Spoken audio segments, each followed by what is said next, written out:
Great, welcome everyone. I enjoyed joining online on live stream, so I will talk slowly while you all join. I'm Faiza, Shaheen, I'm the Great, welcome everyone. I enjoyed joining online on live stream, so I will talk slowly while you all join. I'm Faiza, Shaheen, I'm the Great, welcome everyone. I enjoyed joining online on live stream, so I will talk slowly while you all join. I'm Faiza, Shaheen, I'm the Great, welcome everyone. I enjoyed joining and making sure that we're tracking slowly while you all join. I'm Faiza, Shaheen, I'm the Great, welcome everyone. I enjoyed joining and making sure that we're tracking. Today we are discussing the Chancellor's budget. It was a week ago now. Maybe some of you are a little bit tired of hearing about it, but I think what we really wanted to do today was to hear from our incredible guests, but also just to kind of think about the bigger picture and what this means for 2026 and what we will need to fight for on the economy and tax justice. So today we are joined by economist and author Grace Blakeley. Thank you, Grace, for joining us. We have two General Secretaries, Fran Heathcote of PCS, who represents both public and private sector workers, government workers, and civil service workers, and Wrack of NASUWT, the teachers and head teachers union. So they'll be able to give their perspectives from those cohorts of people, and then Amy McCarthy from Greenpeace UK, who's the head of their politics. We are so grateful also to have people interpreting this event, Nikki Evans and Anne-Marie Murray from, so making sure that we've got the BCL translation there, so hopefully you guys can use that. So the budget hasn't gone down very well, I think is putting it kindly. I actually was struck by this, that the polling showed that people out there think it's the most unfair budget for a long time, minus Liz Truss's budget. And so that really says a lot, actually, because in many ways you can look at this budget compared to, say, some of the ones under the Tories and say, in some ways it is more fair, but the public perception is that it's not fair. And there's a lot of anger out there, especially around the tax rises for working people. And of course there has been some political fallout, in particular the chair of OBR, Richard Hughes, resigning. From a Tax Justice UK perspective, we've been really working hard on different taxes to address the huge wealth concentration that we have in this country. So those were things like equalising capital gains tax, a wealth tax, which we advocate a 2% tax on anything over 10 million in assets, and we were advocating for things like an exit tax, and we didn't see those things, and so we were obviously disappointed not to see that shift from taxes on work to wealth, where we know that there is huge abilities to tax more and the ability for those people to pay more. We were, I guess, some things like the mansion tax, people would expect us to be super happy about, but it is a step in the right direction in some ways, but it is revaluation of just the very biggest properties or the most expensive properties, and it doesn't revalue the whole system of housing. So it's our house prices haven't been for council taxes and haven't been looked at since 1991, which is, I mean, can you imagine the change in that time? And the council tax system as a whole is hugely regressive and problematic. And all this does is add some more complexity and potentially charges some of the richest more. But one thing that really struck us was how this government stopped short at taxing the super rich. So we work with patriotic millionaires, for instance, and some of their members were saying that this doesn't touch us. The mansion tax, that stops at, I think it's £5,000 for properties of 5 million. So if you're in a 75 million property in Hyde Park Corner in one of those penthouses, then you're paying the same. So of course, you know, £5 million property is very expensive. But it was really striking to us how they stopped short at taxing the super rich. And I think there were various different things, policies trailed along the way, and it's very, very clear to us it was very strong lobbying effort on the part of various different institutions, whether it was the banks on the banking levy, whether it was the big four accountancy firms on the NICs on profits on partnerships, that they actually did win those lobbying efforts. So it says a lot about who this budget was influenced by and who it's for. I think I want to start with Grace with some overall thoughts.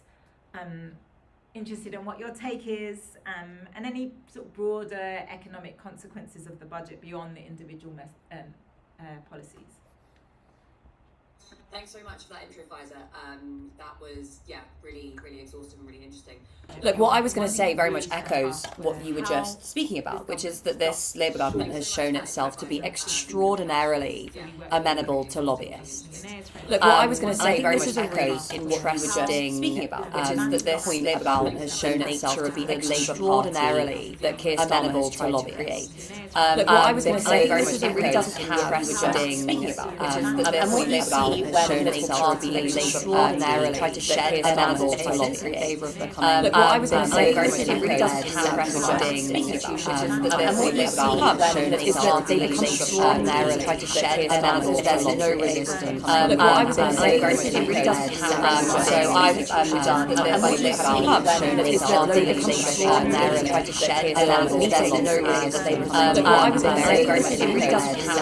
So I've done that this Labour government has shown itself to be extraordinarily tried to shed amenable to lobbyists. Over 500. What I was going to say very much echoes. So I've done that this Labour government has shown itself to be extraordinarily tried to shed amenable to lobbyists. Over 500. What I was going to say very much echoes. So I've done that this Labour government has shown itself to be extraordinarily tried to shed amenable to lobbyists. Over 500. What I was going to say very much echoes. So I've done that this Labour government has shown itself to be extraordinarily tried to shed amenable to lobbyists. Over 500. What I was going to say very much echoes. So I've done that this Labour government has shown itself to be extraordinarily tried to shed amenable to lobbyists. Over 500.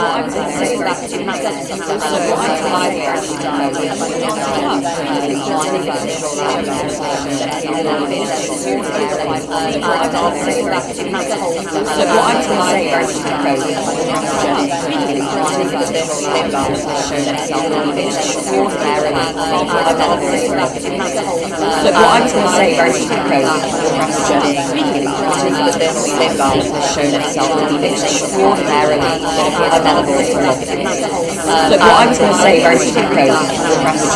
Speaking about that this Labour government has shown itself to be extraordinarily amenable to lobbyists. Look, what I was going to say very much echoes.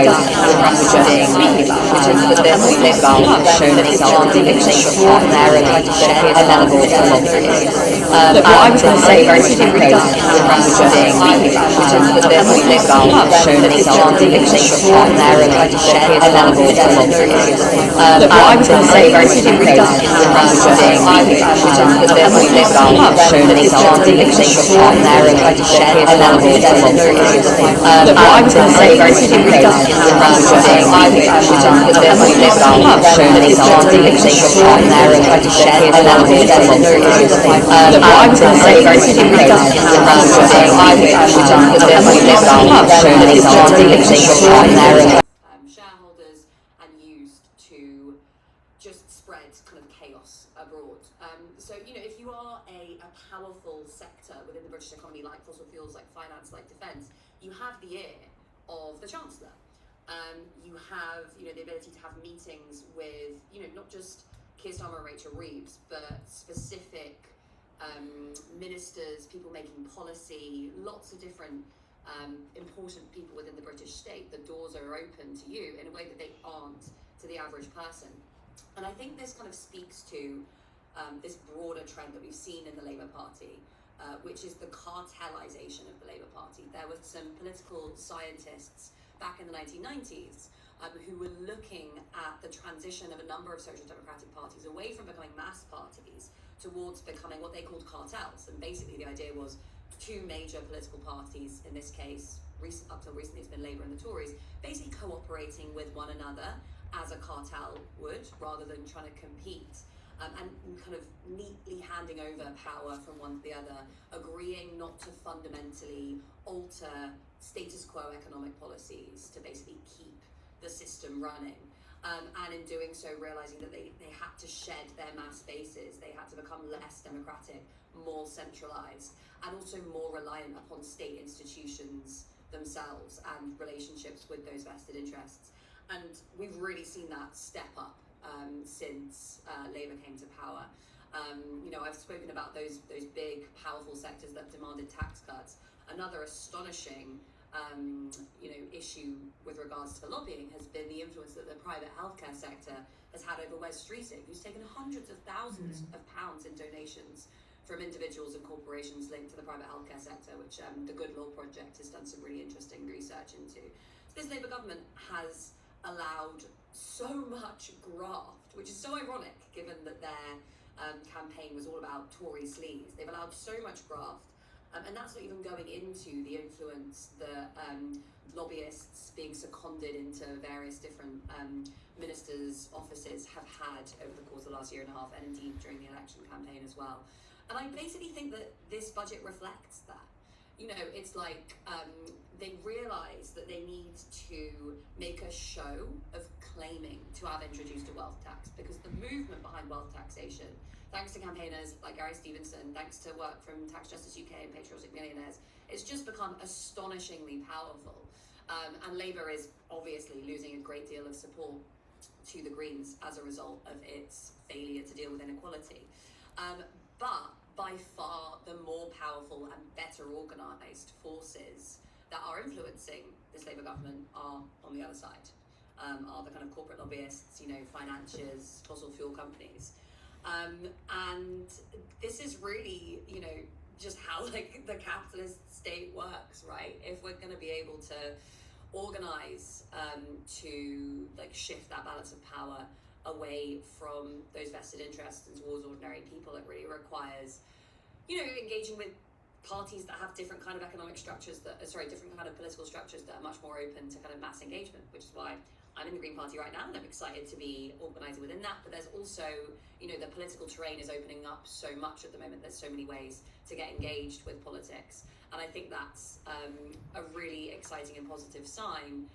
And it's only going to freak out Rachel Reeves and Keir Starmer more as they realise that there is a kind of left coalition that's able to really like threaten them basically at the ballot box, rather than just kind of in the media as we and through campaigning as we have been doing up to now. So I expect to see in some ways that imbalance of power that exists between those vested interests and everyone else to begin to shift. I don't know whether or not the Labour Party is going to be responsive to that. I kind of doubt it, but it doesn't matter now because we have all of these other ways to kind of influence political outcomes. And also, like, you know, as I always say, politics is so much more than elections. We're organising in communities, in workplaces, on the streets, in the climate movement, and I find that really exciting. So it was a pretty pathetic budget, all in all, but you can't really, you know, be surprised when we know the interest groups that are lined up behind this government and that are channeling money into this government and that are using all their influence to kind of shift this government. If we want to see change, it's up to us to kind of get organised and start shifting the conversation to what we would like to see. And I guess I'm going to end there and spend a lot of the rest of the time discussing what some of those policies might be that we would want. Yes, thank you, Grace. And I mean, one thing that's really struck me in that lobbying effort that has been going on for some time is, you know, is this a bit of a kind of Blairism 2.0? Is it something different? Because this reliance on the city all over again, I find really interesting, the deregulation, the efforts to say, actually, we're not going to put this policy on you. But I'll come back to you on that. You've kind of neatly segued us into Fran and Matt in terms of the kind of organising and people on the ground. Fran, this has been a very unpopular budget, as I said. I just wondered how your members are reacting. And obviously you represent workers from HMRC, which need more resources in order to collect tax properly. I mean, it's quite outstanding. There was a Public Accounts Committee report that said that HMRC just doesn't have the resources and doesn't even know how rich the rich are. So interested in, how your members are reacting and what you make of it. Yeah. Genuine welcome bits of the budget, and one of them is the scrapping of the 2-child limit. But as Grace has just outlined, we know that even with that, it wouldn't have been done if they hadn't been forced into it. They opposed scrapping it. They suspended 7 of their own MPs who voted to scrap it. But even with that welcome U-turn, there is a freezing of income tax thresholds, which will hit low-income families, and there are attacks on the Motability scheme. So when you look at it in the round, there are still lots of really unpopular bits of this, and it's clear that the government doesn't really appreciate the scale of the cost of living crisis that working people have been through. And in terms of our members, bluntly, it isn't enough. I mean, we welcome the fact that there'll be a cut in energy bills and that rail fares are going to be frozen, but it's still not enough. And if you look at that in a bit of context, in January, we're going to be balloting tens of thousands of workers in the DWP, some of whom are earning themselves just above the minimum wage and are having to claim the very benefits that they process just to make ends meet, and have to have an enforced uplift every April just for the government to stay within the law when the national minimum wage rises. And 1 in 10 of those members now has to claim universal credit in order to top up government wages. So the government is subsidising its own low pay. I've been on picket lines at the Tate Gallery this week who were offered a 2% pay increase. So it doesn't feel like austerity is over for them. And as you say, in the HMRC, where we represent the workers there, we desperately need them to recruit more staff. In 2005, when the Indian Revenue and the HM Customs and Excise merged to form what is now HMRC, there were 104,696 staff. Now there are 73,000. That's a staff cut in those 30 years of 30%. In the last year alone, the HMRC's very conservative estimate of the tax gap is that it's increased by more than 20%, which is £46.8 billion. Independent experts say that there is £100 billion tax gap now, and that the tax that should be paid isn't being paid because it has been avoided through immoral but legal schemes, evaded using illegal schemes deliberately designed to dodge paying proper rates of taxes, and simply not being collected because, as you say, we have a lack of resources in the HMRC. But even if you take that £46.8 billion tax gap that the HMRC estimate, and that is a conservative figure, it's a huge number. To put it into perspective, if you laid 46.8 billion bags of sugar end to end, they would go around the earth 176 times. And that just puts it into a bit of context. It's the equivalent of the entire employment cost of more than 1 million experienced nurses. In 2024, the Tax Journal reported that every pound spent on investigations into wealthy individuals brought in an extra £30 in tax. And their large business directorate saw even greater returns, with each pound spent generating £58 in extra tax. So at the same time, the department's counter-avoidance scheme increased its yield by 45%. An annual wealth tax of just 2% based on wealth on £10 million or above would cost £579 million to set up, would cost £3 million to administer per year, but could produce an annual yield of somewhere between 16.5 billion and 22 billion pounds every single year for the economy. So there are different ways of doing things that we just don't think this government are grasping. But there are other ways to tax wealth as well, like reversing the cuts to the inheritance tax that were made by George Osborne, closing loopholes, or equalising the lower tax rates on unearned income, like capital gains tax with the income tax earned through work, which would generate at least another £12 billion in extra revenue.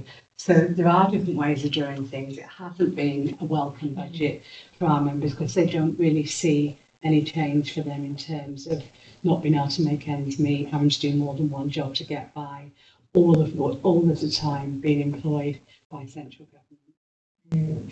One thing that TaxWatch has been saying is that there was obviously some commitment from this government to recruit more people working on tax in HMRC, but that's barely even started. We haven't seen that yet. I mean, there was a commitment, that's right, and we need to see that. I wonder what they're waiting for. I mean, yeah. Matt, let's come to you and just. Obviously, there was a fallout specifically on education because of the special education needs budget, and the way that that has transferred to the Department of Education without extra money. I just was giving a presentation in a local school to students, and the head teacher, or one of the teachers there, pulled me aside and said, listen, we're 500k down. We're in so much trouble. For them, it doesn't feel like austerity's ended. I heard Keir Starmer again say in PMQs that there's the end of austerity, but it really doesn't feel that way in lots of our public services. I wonder if you could reflect on the education sector and more generally on how your members have received this budget.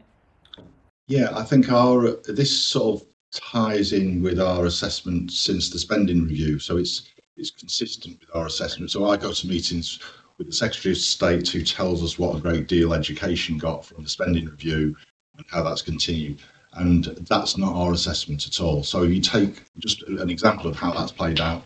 Teachers in England are covered by a pay review body. They got a 4% pay award this year.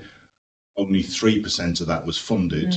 And in general, either a quarter of schools or a quarter of the increase, depending on the circumstances, is being funded by cuts in the school.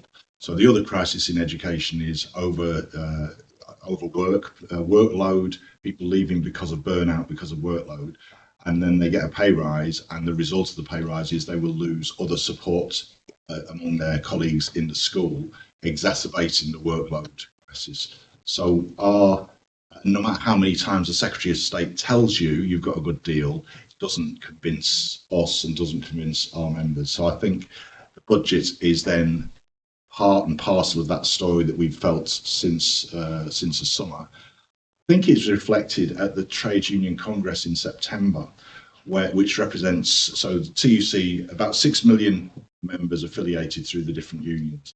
And I think one of the big themes of September's discussion was frustration after just over a year of the Labour government, that people had voted for change but were not seeing that change come about. And a lot of unions invested, so there are about half of those members are represented by Labour affiliated unions who openly campaigned for Labour victory.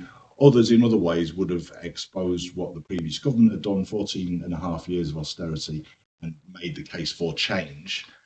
So the trade union movement as a whole was pretty invested in that general election.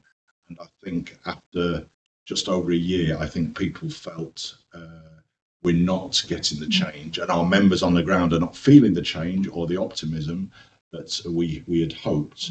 So if you take, I think there's an irony about the 2-child limit, that yes, it is welcome, but I don't think Rachel Reeves and Keir Starmer will gain any political credit from it, because it is perceived that they have been forced into it. A year ago, they were defending it and suspending people for opposing them on it, and defending it as a policy, and now explaining why they had to introduce it. So I think people see through that, and a lot of people see through that. So I think among teachers, there's a lot of fear about where education is going. So on SEND, civil servants have spent the past week going around to explain that the OBR figures on where SEND will sit is not the final position, and that will be resolved. But teachers and other school staff have a big fear. There's going to be a white paper in the new year about SEND, which is about mainstreaming. But what the big worry is, are the resources going to go along with that? And I don't think many people are convinced that it will. So that's why head teachers and others are saying we're going to face an exacerbated crisis in schools over the next couple of years. I'm just going to pick up a bit further on the child poverty front, because we asked people that signed up today to send some questions, and if you have some questions, there's different ways depending on what you're watching, to send those through. We had Carl from Greenwich asking, have they done enough on the child poverty front? And wondering, Matt, if you want to comment on that. I mean, it does seem, from everything I've heard from teachers over the years about kids coming in hungry, this is obviously a good thing, and with alongside some of the breakfast clubs, but as they're not changing some of the fundamentals, and I'll come back to Grace on this, what's your sense of if this is enough? I don't think it is enough. I think it would be wrong not to welcome the lifting of the 2-child limit, and that's where it's tragic that it's taken such a time and such anger to force them to backtrack on it. And it's also, I think we should welcome the breakfast clubs and so on as an important step in the right direction. But I think the impact of poverty on children in schools is much wider than that. If you look at things like, we raise concerns about what's, behaviour or performance in schools in so many different ways. But if, for example, a significant number of youth clubs have closed, that is going to impact on young people in a whole host of ways, including their behaviour and performance in schools, which is going to impact on teachers and their ability to deliver. So you need a joined up strategy on tackling poverty. And yes, it is well known that teachers are spotting children who are hungry in schools or spotting other needs that they need addressing in schools. Amy, so we've heard that they're not delivering for the schools and teachers, and not delivering on the ground in various different ways. And Grace has raised this point really eloquently about they are listening very much to the lobbyists from the city and other representatives from the super rich, but not to the unions, which obviously are the traditional supporters of the Labour Party and the foundation of the Labour Party. Wondering if you've got some good news on the environment. and if this budget makes polluters pay, which is of course a big campaign that we've been working on together. Yeah, definitely. I think picking up on what other people have said as well, what was really apparent in this budget was the lack of vision from the government, which then, that forms a lack of coherence of policies. And this budget, in terms of energy policy, I think the statement we put out following the budget was the government's playing energy policy whack-a-mole, because it was literally, we'll do that good thing there and then we'll do a bad thing there, which kind of undermines the good thing. And that's kind of what people are seeing across the board, really. So the headline figure is about £150 off household energy bills. Now that is a good thing. Any saving on energy bills is a good thing. But fundamentally, energy bills are still too high. It is still far too high. And train fares being frozen, good thing. But train fares are still too high. And if we look at energy bills, Shell alone made £40 billion in profit in 2022, right? And then everyone else is still paying these astronomical bills to pay Shell's profits. So the government was able to kind of make that saving on energy bills by shifting some levies into general taxation, which is a good thing. That's something Greenpeace had campaigned for. It's a fairer way to pay for renewable energy and development. But they also cut the biggest government energy efficiency scheme, scrapped it, which means 10,000 people will lose their jobs.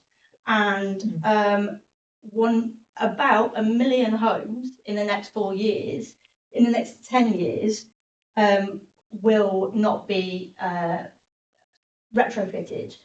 So that's people who are experiencing fuel poverty. So if we are not making people's homes more energy efficient, we're not really tackling the problem. And that comes back to the lack of vision. If there isn't a lack of vision there, it means that we're just chipping away at and never providing the transformative change that needs to happen. And the Labour manifesto had that one word, change. And I feel fundamentally the lack of confidence, I suppose, to deliver that change is really kind of undermining some of the good things that have happened, because it seems we're sort of shifting the deck chairs rather than fixing the underlying issues. Coming back to the point that Grace made on the oil and gas industry lobbying. So we were campaigning ahead of the budget for the Chancellor to keep the windfall tax on oil and gas companies. They did keep the windfall tax. So that's, we know that the industry was lobbying very heavily to scrap it. So, a bit of courage there. But again, it's only a tax on the windfall profits. So we need to see some sort of coherence in policy making. Ahead of the election, Rachel Reeves said she wanted to be the first Green Chancellor.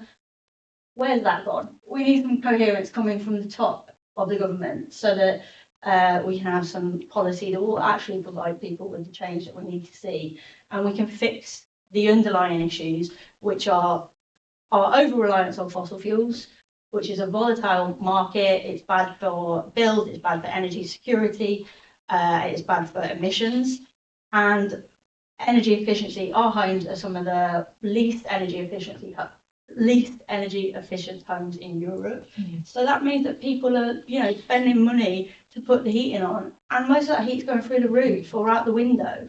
So we really need a big government programme to upgrade people's homes so that they can use less energy, get more out of it, and save money. Great. I'm going to come back to Grace. I just think there's a few points there in terms of obviously the lack of vision and really the lack of a new economic agenda. And like I said, some of the city stuff at least feels like we're in the noughties all over again. And also, of course, a lot of the things that we're hearing on fixing the problems of austerity and the climate crisis are about more money. And of course, this government turns around and essentially is like, there isn't more money. This budget was for the bond market in lots of ways. So just interested, Grace, in your reflections on that in terms of the economic perspective. You've spoken already a little bit about the political fallout and the need to organise, and just anything more you might want to say on that? Yeah, so I think this point about like the incoherence of the budget is really important. I actually wrote about this in my last book, Vulture Capitalism, about how that kind of policy incoherence that you frequently see, and I was talking in particular about climate there, but you see it across a number of different policy areas, that kind of incoherence is a direct result of the corporate capture of the state. And you can see and understand why, because you have a bunch of different vested interests organising in different parts of the state, in different ministries with different people, in different regulatory agencies. And they'll do things like host roundtables or sponsor think tank reports, or put out press releases, or just directly speak to ministers, all in very specific areas. Every little tiny vested interest will have their key sets of demands, and ministers will be thinking, right, okay, well, I need to get this thing in for these guys, that thing in for those guys, and you end up with this kind of hodgepodge of policies that is not oriented around a single overarching goal. And I think you're right to say, Faiza, that for Reeves, the single overarching goal this time was placating the bond markets. For lots of different reasons. They have been a bit tetchy for everyone recently. It's understandable that she was feeling that pressure. But like in that context, it's not just that she was trying to appease the bond market. She needed to kind of hit that headline target of, okay, we're going to meet these, there's going to be some fiscal headroom, as they call it, absurd, but whatever.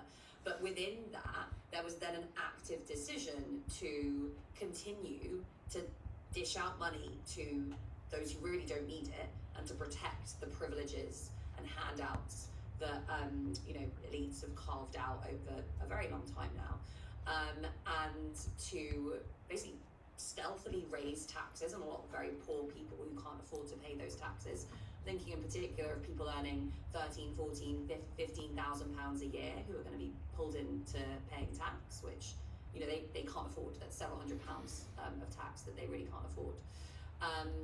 Has also made decisions that are going to make life even harder for those people. And I wanted to kind of come back in that regard, in regards to like the impact of this budget on poverty and inequality, just to 2 points. The first of which was the discussion we were just having about child poverty. The Joseph Rowntree Foundation did some research recently showing that we know a third of children live in relative poverty, and those on the right will come back and say, oh, relative poverty just moves because it's about a percentage of incomes. But one of the really shocking statistics in their research is that 1 million of those children are actually destitute. Like, they do not have the basic things that they need to survive. And the impact that is going to have on those kids for the rest of their lives is immeasurable. It will impact their health, their earnings, their confidence, their mental health, literally forever.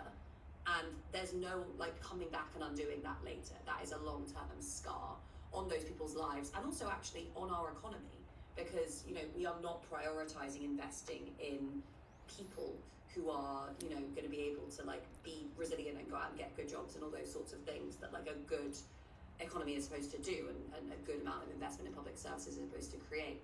And what I want to point out is that that's happening. That level of poverty and destitution in this country is happening not because Labour has decided, oh, we don't really care about poverty, we're not going to do anything about that. It's happening because of the people that Labour is choosing to listen to. It's not an oversight, it's very much part of the balance of power that exists within the Labour Party right now, which is to say that the CBI has much more power than, let's say, the Labour movement, right? Let's just think about like some of the measures that Labour said they were going to introduce that would have actually gone some way to supporting people in poverty, because we know that the vast majority of people living in poverty are in work. So strengthening their rights as workers, supporting them to go out and bargain with their employers for better paying conditions, that would be something that would very actively help those people.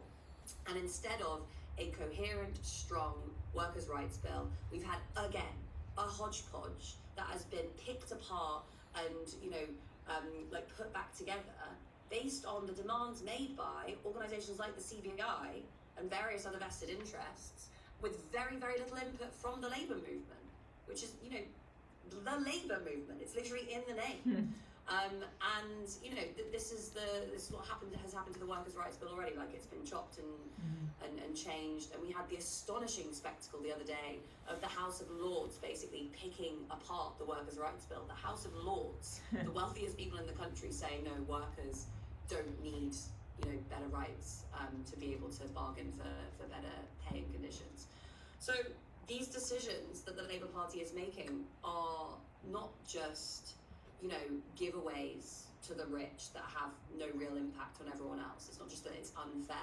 It's that when they pursue that agenda of just placating the vested interests that back them, they are making life harder for everyone else.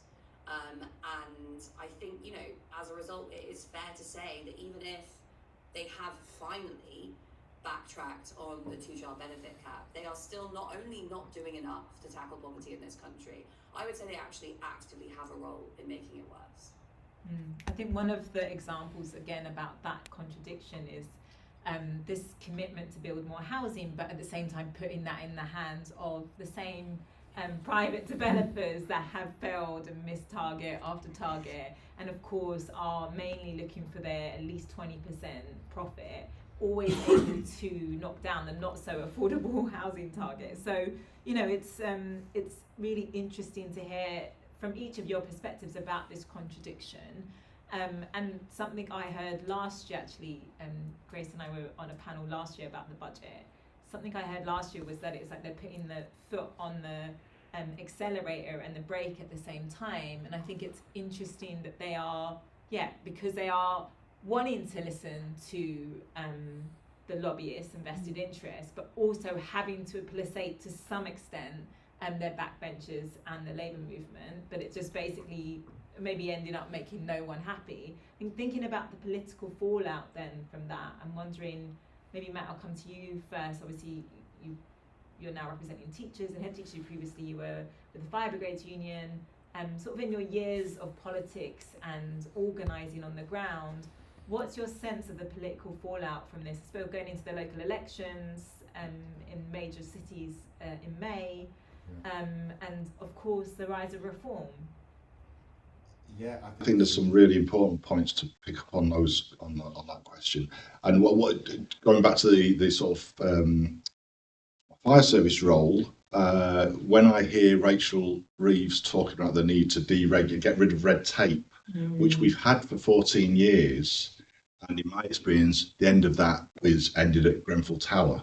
I find it's the idea that what's holding back the British economy is too much red tape, and otherwise they would be investing, everything would be fine. I just don't buy it. I think they've sold themselves this narrative that, particularly after the Truss chaos, that we'll present ourselves as the grown-ups, we will come in, which is all about the stabilising bond markets and so on, and we'll be technocratic, and the grown-ups are going to be in the room, and all this sort of narrative.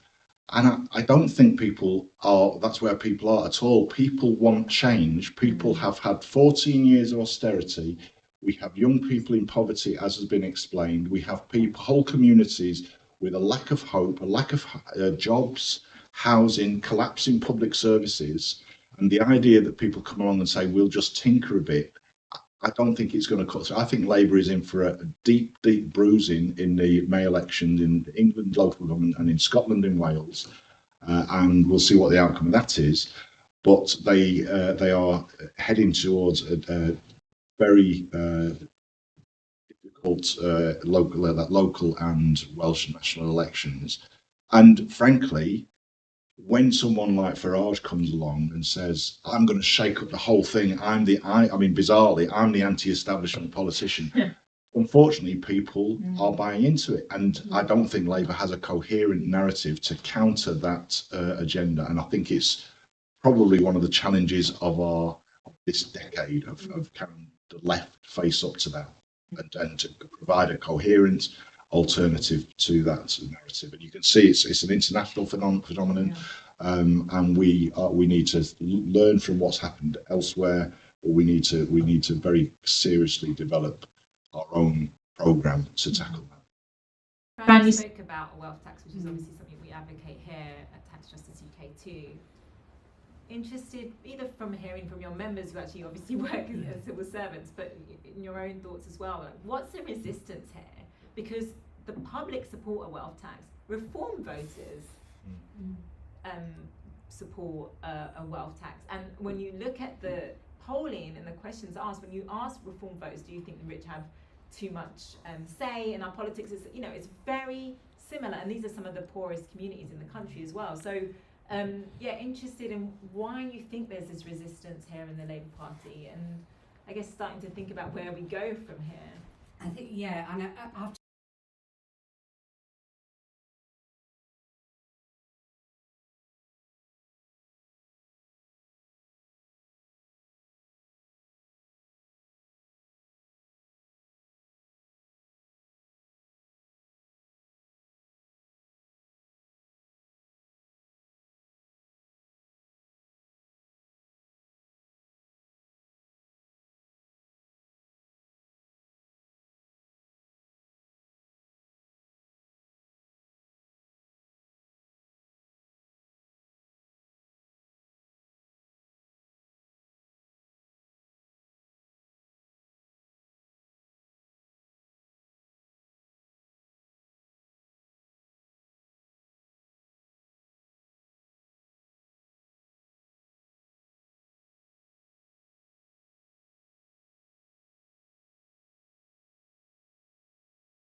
quickly unless it starts to look different for people. So I think there are, welcome things around, as Amy said, around the energy bill cap. Sorry, about energy bills, £150 off.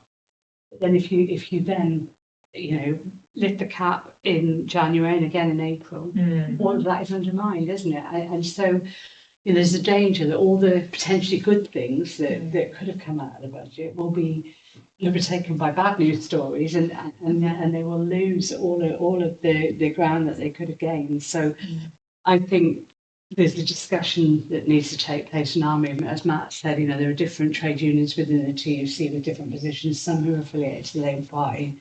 Ours is a union that isn't affiliated to the Labour Party. What we represent are workers that deliver those public services. And a lot of them need to feel that there is something different. We're not affiliated to any party, and actually we wouldn't be in a position of affiliating to any political party at the moment. But there is a huge discussion that needs to take place around, trying to shift the direction, not trying to out-reform, but instead trying to take back some of that ground that's been gained. I might just pick up on another point on the welfare point, because I was doing some media around the budget, and the big thing that Tories in particular are pushing is that the welfare bill is too high. We had a question from a member of the audience on this as well. The welfare bill is too high, that like working people are paying for people that aren't working. Like this is, on top of all the asylum seeking divisive narrative, this is another thing that they're really pushing right now, which again is a reminder of the sort of Osborne lines of shirkers. And what do you see as working on that?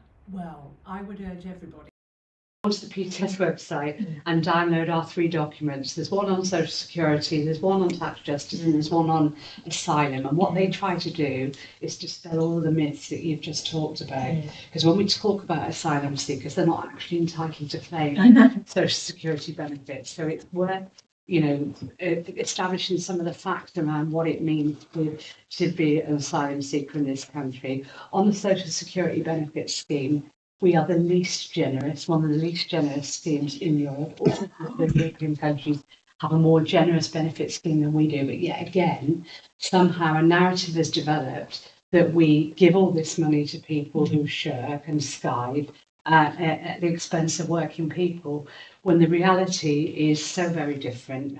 We did a thing last night in Parliament around what are the 5 biggest myths about social security and what's the truth. It's all set out in these documents. And in a sentence, you can sum them up by don't demonise benefit claimants, don't demonise asylum seekers, tax the rich. And those 3 documents give you all of the arguments that dispel the myths around all of that. I would urge people to have a look at those. Great, thank you. And I'm so glad to hear you say that about tax the rich, because that's obviously a big part of the narrative against that kind of division, but also in terms of some of the answers. So Amy, coming to you, one of the things that has happened is that, of course, in this divisive rhetoric, net zero has somehow become part of this story from Nigel Farage. I guess thinking from the environmental perspective, like what are you guys seeing as the main challenges and how you're looking to overcome that? And I've been really interested to see organisations like Greenpeace really take on advocating for a wealth tax, and just wondered kind of where that's come from and how you intend to kind of continue with that, we hope, in 2026. Yeah, I mean, we will continue with it. And it fits with our, like you referenced our Make Politics Pay campaign earlier as well, because like, if you look at emissions and what is driving emissions, it's the fossil fuel industry, but it's also the super rich. So the richest 1% globally emit 56 times more carbon than the bottom 10%, right? In the UK, since 1990, the carbon emissions of the richest 0.1% shot up by 53%, whereas the bottom 90% have cut our emissions by 26%. So this is like inequality of wealth as well as emissions there, and responsibility for who is responsible for driving the climate crisis that we are all feeling the impacts of. And I think just to kind of pick up on points that have been made, what this country is crying out for is some fairness. Like, I mean, you asked about the fallout from the budget. I guess the overwhelming fallout is people are fed up. Like, because things do not feel fair. After 14 years of austerity, nothing felt fair, and nothing seems to be changing to make it feel any fairer. So where the opportunities are there, and what's really interesting is, as like I think someone said earlier, like Reform voters also want fairness. Reform voters support a wealth tax. They support the windfall tax. They support higher taxes on fossil fuel companies to pay for climate damage. And they also go even further and support windfall taxes on bankers' profits. Now, the Reform Party does not support those things. And Nigel Farage will be out there advocating to, tax his mates more. But there is an opportunity there for us, for some political party to really push forward talking about fairness and what that means for us as a society, what it means for the economy, and what it means for, the existential crisis that we're facing in terms of the climate crisis and the rising costs of dealing with the impact of the climate crisis rather than dealing with the causes. One thing that I think we need to do some work on looking ahead is sort of learning from what Zohra Mamdani did in New York, which is just to lay out quite clearly how this money could be spent to really make the big difference in people's lives. What are the 3 policies?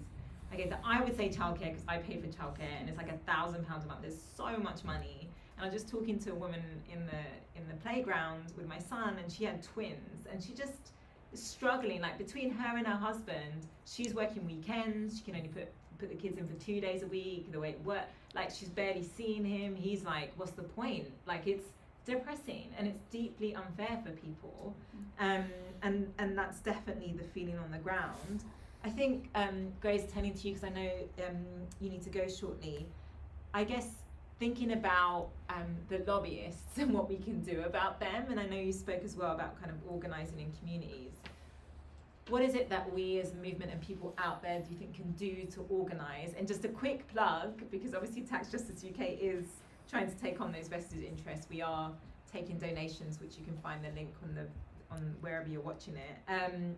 But yeah, Grace, I just wondered if you had some thoughts. So we had a question from Max on the Scottish Borders, basically saying like, what can we do in our local communities, and how can we really challenge this? Love that question, because I write a column on my Substack called What Can We Do, where I interview unionists and community organisers and activists from all over the world about what they're doing on the ground to shift the balance of power in favour of ordinary people and against capital. And there's so much to do, because all of these struggles, like increasingly how I'm understanding all of the kind of interlinked and overlapping struggles that are going on in society and throughout politics is that we have been in this kind of chasm of kind of collective solidarity, basically, that's come from not just like the assault on workers, not just growing inequality and all the handouts that are going to the rich, but that has come from the just astonishing individualism that we've seen in our societies. This whole idea that we have to compete against one another to survive, that we all need to rely on our own little private pension pots and our own privately owned houses, and avoid organising with other workers and instead hustle harder and grind and like get to the top. This has been the like dominant ideology in our culture since at least the 1980s, and it was very much an ideology that was pushed from the top. It was don't cooperate, just like basically shove everyone else out the way to try and get to the top. And the kind of dearth of organising that we see today is a direct result of that like shift, basically that sociological shift. And pushing back against it is also, by the way, responsible in part for the rise of the far right, because people see the kind of astonishing imbalances of power that exist within our society and within our economy, and they rightly feel that the system is rigged. But because they don't have that sense of like power and solidarity that allows them to come together and fight back, they basically say, well, fuck it, what's the point? I'm powerless, politicians don't listen to people like me, so I may as well vote for someone who casts themselves as an outsider and goes in and gives them all a kicking. Like, a story I really like to tell to kind of illustrate the historical origins of fascism is about Mussolini, who obviously was one of the original fascists, but was a former socialist, and used this imagery to illustrate the fascist movement of a Roman fasces, which is a bunch of sticks bundled together. And the idea being that you can break one stick, but you can't break a whole bundle of sticks. And this bundle has an axe in the middle, so you can also use that collective power to kind of beat your enemies. Now, Mussolini was a former socialist, and that imagery in the trade union movement is a raised fist. Why? Because one finger is hard to break, one finger is easy to break, sorry, a raised fist is very hard to break. That sense that fascists pick up on of isolation and powerlessness in the context of a society that's rigged against them is what gives that movement its power. That sense of isolation and powerlessness is also what undermines organising on the left, it's what undermines our solidarity with one another, and it makes it hard to do anything in politics, in the labour movement, in activism, whatever. It's just convincing people that they can win if they work together. So, you know, this is why I think it's so important to complement all of the kind of political organising that we're doing in and around Westminster with grassroots campaigns that are designed not only to kind of shift the balance of power on the ground to win real victories for people, but actually show that there is another way. And that if we work together in our communities, in our workplaces, on the streets, in activist movements, then we can fight back against those powerful forces, no matter how pervasive and all-encompassing they seem. And I think that message of bottom-up power, literally taking back control, right? It's how they won Brexit. I think it's really the message that the left has to centre today. It's not enough, and I think Labour is suffering as a result of this. It's not enough just to say paternalistically, elect us and we'll give you the things that you want, because people don't trust politicians anymore, and I would argue they're right not to. Instead, we need to be thinking about how we can put power back in people's hands, and that has to come from supporting people to work together to take back that power themselves. Thank you, Grace. That's so brilliant. And something that came up when I was speaking at the school earlier, one of the pupils, I think they're probably about 16, 17, she asked, what can I get involved in? What should I get involved in? And I just said, what are you interested in? If you're interested in supporting refugees, if you're interested in housing, if you're interested in maybe helping at the food bank, find whatever it is and build relationships. Change is built on these sorts of really human relationships and just getting to know each other. And the beauty of that also is that it makes you feel better to be connected in your communities.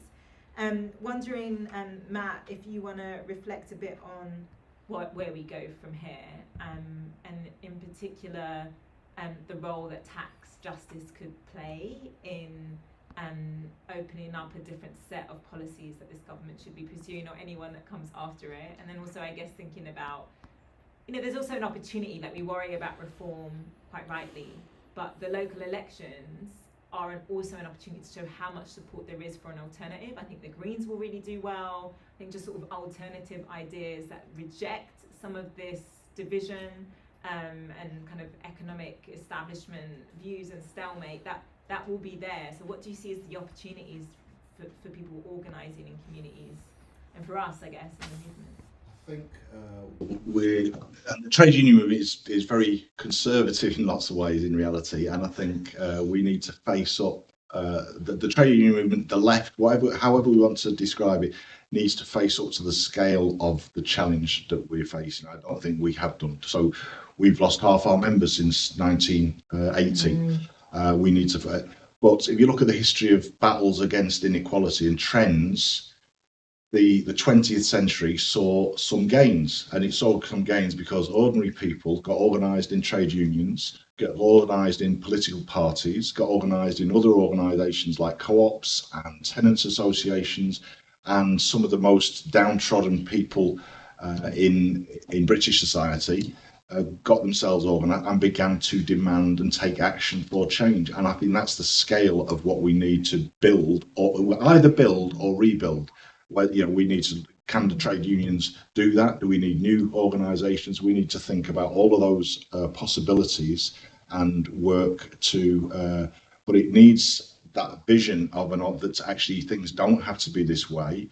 And if you look at all those movements in the 20th century that created new parties, created the trade unions, the people who initiated that had a vision that things could be different. Things didn't have to be the way they were, and we didn't have to accept the status quo. And I think that's the starting point for this.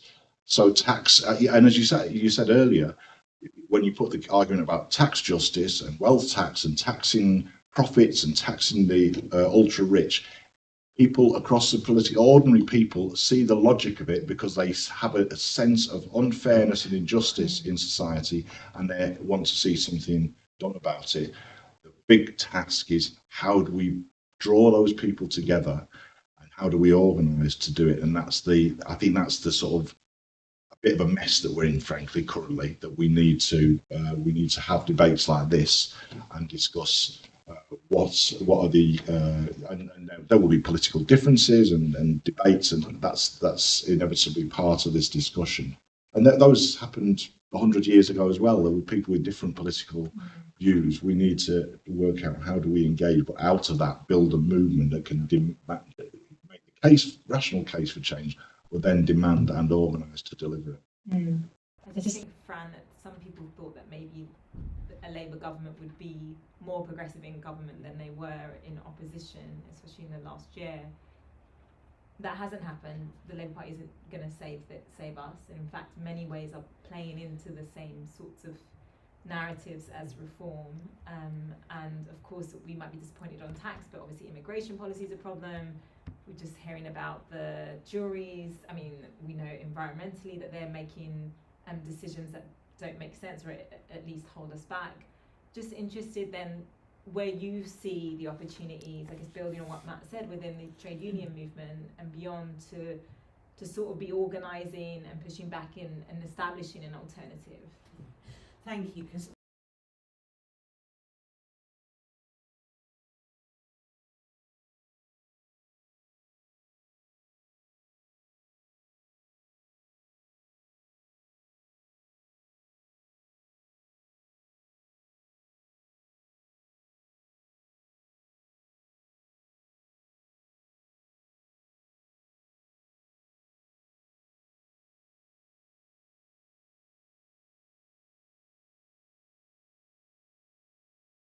to blame. They won't necessarily give you solutions, but they will find you scapegoats, and that's something we find a lot. But what we're also perhaps... Sorry. Oh, I'm sorry. Okay. So I want to pick up on a couple of points that you made around the Green Party, because they have shifted the political agenda. They are a real electoral threat to Labour. And I think what that will mean, that there will need to be a rebalancing within Labour. We've had that Zelensky on lots of our picket lines, as we've had an awful lot of Labour MPs as well. And interestingly, both the Greens and Reform were calling for the 2-child limit to be scrapped. So, there's an interesting fact there. The Reform said they want people here to have more kids, that's why. Yes. Now, Reform also will always give you somebody to blame. They will always not necessarily give you a solution, but they will find you a scapegoat and somebody to blame. What we're perhaps not very good at in the movement on the left is celebrating our successes, and there have been some successes. So in my own union, we were successful in pushing back on firstly the small boat policy, and then after that the Rwanda policy. But we did that by joining up and coordinating with a lot of other campaign groups that were, like Care for Calais and others that were campaigning around immigration. And then for as long as I've been going to the TUC, which is probably on 30 years now, we have been arguing, and it has become TUC policy, to have the most joined up, coordinated movement possible in terms of some of the campaigning issues we deal with. And what that really tells you is that campaigning works, action gets results. And the more that we keep pushing, the more that we keep coordinating our campaigns across the movement and winning those public arguments, the more successful we're likely to be in terms of the campaign that's needed. So the budget really was about pressure. And it was about pressure from campaigners like us and backbench Labour MPs in order to secure the end of the 2-child limit. Pressure from tax justice campaigners that has led to modest increases, but nevertheless increases in the taxation of wealth, whether that's on property or on dividends. So I think the lesson we learn from all of that is that we need to keep going, we need to keep making the arguments, we need to keep campaigning, and we need to keep challenging those who spout the divisive nonsense that we're so much of in terms of reform, but also sometimes from those in government. So I think there is a lot we can learn from what's gone before. As Matt said, there are good examples of what's happened in the 20th century, but also more recently examples of where we've been successful, where we've been able to join up our campaigns, where we've been able to make a real difference. So my sort of message to everybody is let's keep going, let's keep pushing back on some of this stuff. None of it is inevitable, and we shouldn't make what happens in 2029 an inevitability, but it requires a real shift across the movement to counter some of the arguments that reform have been successful in making. Thank you. Yeah, no, thank you. I guess, Amy, Greenpeace has been very good at doing direct action as well. Interested in the role you think that plays. I mean, of course, we've got another government that is quite anti or is legislating to make that difficult. And just interested also in like how you think we can really counter this lobbying efforts from vested interests, because obviously the fossil fuel firms are some of the worst when it comes to that. Definitely. I think I'm glad you picked up on the point on protesting, because the last government brought in so many bits of legislation which cracked down on our right to protest, the crime policing bill, and we hoped that the Labour government would undo those things that they voted against when they were in opposition, but they have in fact gone further than the Conservative positions to further limit our right to protest. I don't have to remind any of you what the right to protest has achieved in this country, and I think it's an issue that like all of us in progressive organisations need to really stand firm on and kind of stand together to resist this crackdown on our rights to stand up for what we believe is true and fair. And I think there's some great stuff that has happened there, especially around sort of Palestine action and others. Like people aren't taking it lying down, they are standing up against it, and even some of the trial by jury stuff as well. Like you feel like people have had enough on that front as well. Totally. And protest does work. Like, just to quickly go back on a point that Grace made earlier on with the oil and gas licenses. So what the government did is they've called an end to all new exploration for oil and gas in the North Sea. That is huge. That is a massive win, and that is the result of more than a decade of campaigning for the climate sector. With the largest economy in the world to say no more exploration for fossil fuels. That's huge.